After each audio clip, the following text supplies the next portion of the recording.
नमस्कार। आज हम बात करने वाले हैं खीरा की खेती के बारे में, जिसकी डिमांड मंडियों में हमें 12 महीनों तक देखने को मिल जाती है, बढ़िया रेट के साथ, बढ़िया भाव के साथ। तो आज के इस वीडियो में हम इसी बारे में बात करने वाले हैं कि कब आपको खीरा की फसल लगानी है, बेसल डोज में क्या क्या खाद डालने हैं, खेत कैसे तैयार करना है, किस विधि से आपको जो खीरा की फसल है खेत के अंदर वो लगानी है, और सबसे महत्वपूर्ण की वैरायटी आपको कौन सी लगानी है। अगर आप बढ़िया तरीके से खीरा की खेती करते हैं तो आप 1 एकड़ खेत से कम 2 से 3 लाख रुपए की कमाई कर सकते हैं एक बार खीरा की फसल लगाने से, क्योंकि इससे जो उत्पादन है एक तो वो बहुत ज़्यादा मिलता है और लंबे समय तक इससे उत्पादन मिलता रहता है। इससे बढ़िया कमाई किसान भाई कर सकते हैं। तो आज के वीडियो में हम इसी बारे में बात करने वाले हैं।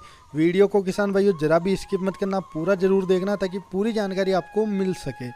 तो स्वागत है आप सभी किसान भाइयों का एक बार फिर से आपके अपने चैनल फार्मर प्रोफाइल इंडिया पर, और आज के इस नए वीडियो में राम राम जी सभी किसान भाइयों को। तो चलिए सबसे पहले बात कर लेते हैं कि आपको खीरा की बुआई कब करनी है।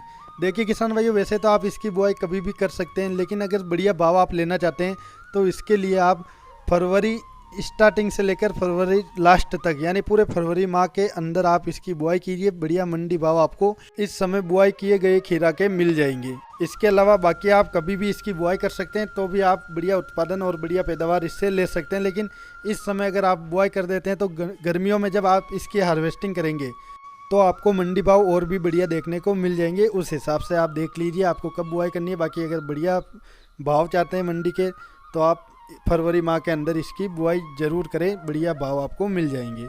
इसके बाद अब बात कर लेते हैं कि हमें खेत कैसे तैयार करना है। तो देखिए खीरा की जो फसल है उसमें बहुत ज़्यादा महत्वपूर्ण भूमिका निभाता है खेत, कि आप खेत और खेत की तैयारी किस तरीके से कर रहे हैं।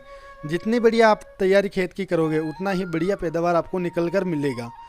तो देखिए खेत तैयार कैसे आपको करना है, उसके लिए आप बढ़िया गहरी जुताई स्टार्टिंग में कीजिए। उसके बाद पहली जुताई करने के बाद आपको गोबर खाद अपने खेत में डालनी है, कम से कम 4 से 5 ट्रॉली प्रति एकड़ के हिसाब से।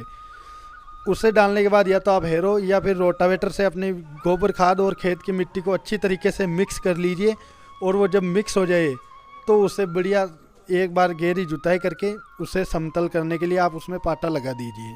उसके बाद आपको कुछ रासायनिक खाद भी बेसल डोज में डालने हैं, और वो आपको खेत में पाटा लगाने के बाद अपने खेत में डालने हैं। तो उसके लिए आप 1 बैग DAP का ले लीजिए, MOP का 1 बैग ले लीजिए, म्यूरेट ऑफ पोटास और यूरिया का 1 बैग आप ले लीजिए। इसके साथ ही बढ़िया कंपनी का माइक्रो न्यूट्रिएंट्स भी आपको लेना है, और उसे डालने के बाद आप जिस भी तरीके से खीरा की फसल लगाना चाहते हैं उस हिसाब से अपना खेत तैयार कर लीजिए। बाकी अगर हम खेत तैयार की बात करें तो देखिए जितना हो सके आप आधुनिक तरीके से खीरा की खेती कीजिए, आप और भी ज़्यादा मुनाफा, बढ़िया उत्पादन और भी ज़्यादा ले सकेंगे।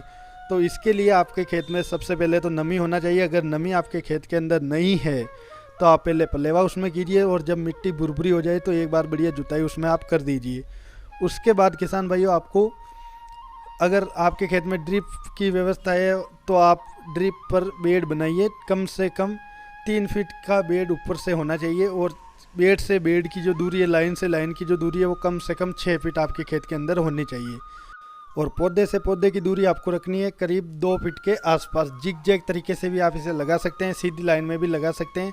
और सबसे बढ़िया, अगर आप 3 फीट का बेड तैयार कर रहे हैं तो आप बेड के दोनों साइड में, यानी दोनों जो किनोर होती है उन दोनों किनोर पर सीधी लाइन में इन्हें लगा सकते हैं।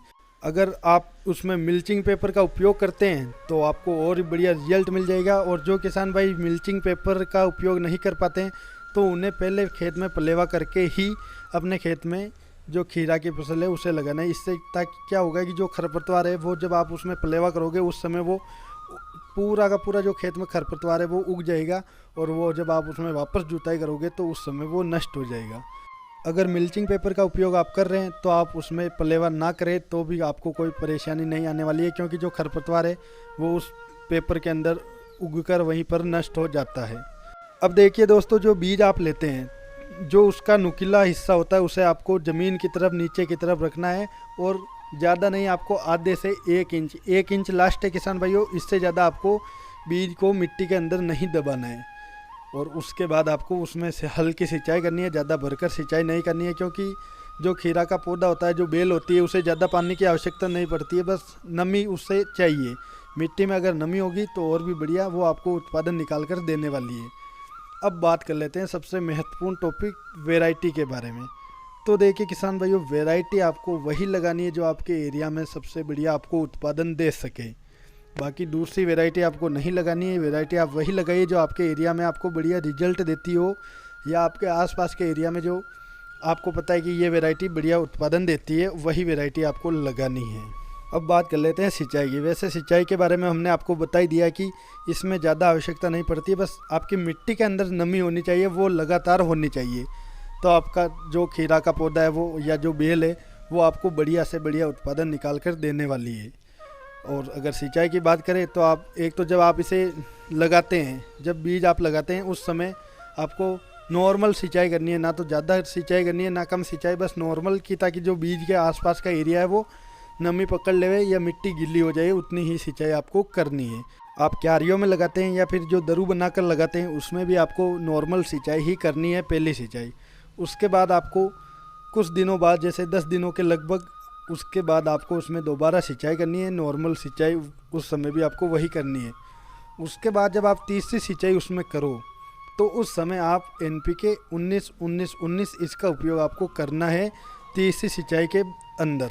अब बात कर लेते हैं स्प्रे की। तो देखिए, जो एक तो बेल वाली फसलें होती है या फिर एक वेजिटेबल जो सब्जियां वाली फसलें होती है, उनमें सबसे ज़्यादा जो अटैक होता है वो होता है मच्छरों का, थ्रिप्स का।